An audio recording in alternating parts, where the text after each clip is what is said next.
Okay, so now we have our grid drawing transferred from our original grid, and then I transferred this onto good drawing paper, so I don't have any more grid lines, and I used pencil for that. So you can see it still doesn't really look quite how it's supposed to look. Now here's what I want you to do with your background. Remember I told you to ignore all the stuff that's in the back? I want you to do one of two things. You can either put the stuff in the back in, and you can kind of freehand it, or you can put something back there that kind of makes sense for your picture, makes sense for who you are. I don't want to see just black in the background or just white, definitely not uncolored.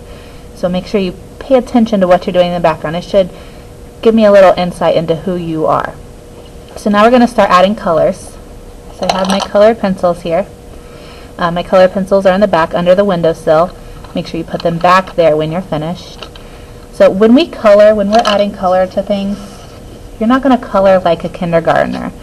And what I mean by that is you're not going to take one color and press as hard as you can and color until you demolish the paper and demolish the pencil at the same time. That's how kindergartners color. Trust me, I know. Instead, if you want to color kind of like a grown-up, you're going to do light layers. So you're going to hold the pencil really lightly and just let the weight of the pencil be the only weight that's being applied to the paper. And if that's too light, if that's not the color you want, if this is the color you want, you're just going to build up colors. Go back over and do more and more layers. You can go back and forth. This looks a whole lot better than this. This is also hard on your hand. It starts to hurt your hand right about here when you are doing that. So that is how kindergartners color. This is how 8th graders color. This is still pretty flat. So what I want you to do to kind of give it depth, give it more dimension, is I want you to layer colors. So say you want this red, but you want it to be a little bit darker. Take a purple and go on top of it and do a layer of purple.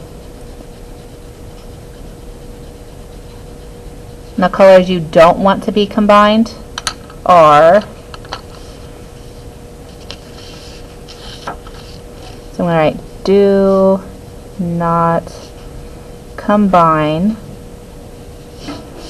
Those are our complements. So that is purple and yellow. I'm going to show you what happens when you do combine those colors.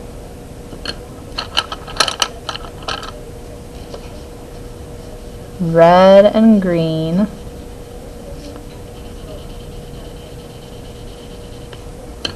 And blue and orange. So complementary colors, when they're beside each other, they are as beautiful, as bright, as vivid as they can possibly be. When you mix them together, they turn kind of a dark, muddy brown. So you see when they're beside each other, they're beautiful. When you color on top, not so much. And I'll get a little closer so you can see it when I'm finished.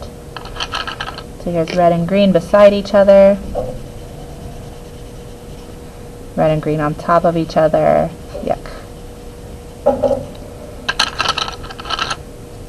And purple, blue and orange. Beautiful. And then when you color on top, they turn gross. So let me get a little bit closer so you can see.